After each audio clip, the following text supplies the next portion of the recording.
All things tech, all in one place. Tech Talks. All right, welcome back. Apple just finished its huge awe-dropping event. And look, if you don't have time to sit through the whole keynote, you are in the perfect spot. We are going to break down everything you actually need to know. Okay, let's just jump right in. We've cut through all the noise and distilled the entire presentation down to the most important highlights. No fluff, just the key stuff. The upgrades to the iPhone, the Apple Watch, and the AirPods that really matter. So what did they actually announce? Well, it breaks down into 4 big categories. A whole new family of iPhones, a trio of new Apple Watches, the AirPods Pro update we've all been waiting for, and finally, some solid release dates for all their new software. Let's get to it. First up, let's talk about the tech that's with you all day long. The audio and wearable stuff saw some of the most exciting updates of the entire event, honestly. And the undisputed star of this section, the AirPods Pro 3.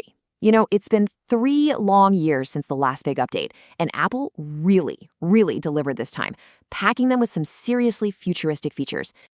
And the biggest feature, this one feels like it's straight out of a sci-fi movie. It's called real-time translation. Just imagine this. You're hearing a live translation of another language directly in your ear, while what you're saying shows up as text on your iPhone for the other person. I mean, the possibilities for travel and just communication in general they're massive.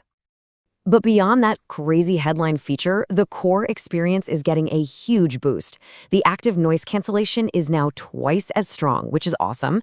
They've also added heart rate monitoring right there in the earbud itself for better fitness tracking. The battery now gets you up to 8 hours with noise canceling on, and they're tougher too, with an IP57 water and dust resistance rating.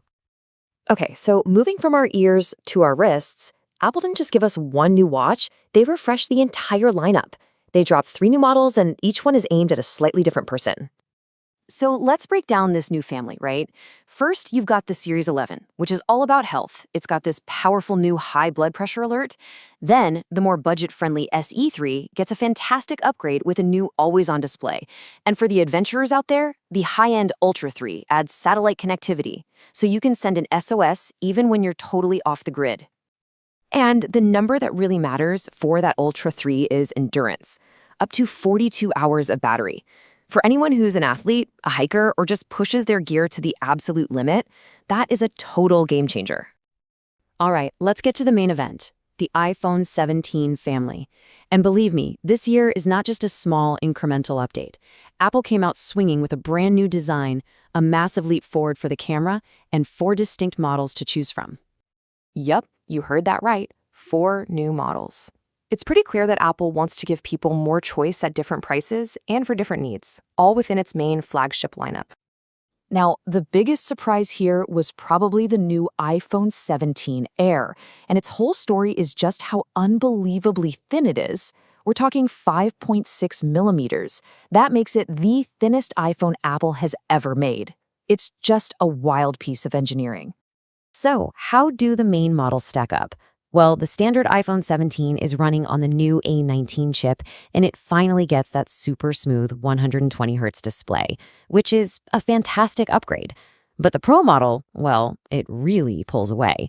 It's got the even more powerful A19 Pro chip for insane performance and a totally groundbreaking triple 48-megapixel camera system. And we have to talk about that camera. The big story for the iPhone 17 Pro is the zoom. It now has an 8x optical zoom. Now remember, that's not a digital crop, not some software trick. That is pure, lossless zoom, which is going to let people take some absolutely stunning photos from really far away. So here it is, the whole lineup at a glance. You've got the standard 17, now with that Pro-level display, the super sleek and thin 17 Air, the camera-focused 17 Pro, and of course, the top-of-the-line 17 Pro Max. This chart kind of lays it all out, the key feature and the starting price for each one. And hey, one more really important piece of info for you. With all these new phones coming out, Apple dropped the price on the last generation. The iPhone 16e now starts at just $600, which makes it a really compelling choice if you don't need the absolute bleeding-edge tech. Okay, so let's wrap this all up with the big picture. Because all this amazing new hardware, well, it needs great software to run on. And that software is the glue that holds this whole ecosystem together. And we finally have the date. After months and months of beta testing, Apple confirmed it. iOS 26 and iPadOS 26 are officially coming out for everybody on September 15th, 2025. That's when all those new AI features and design improvements will finally hit your devices.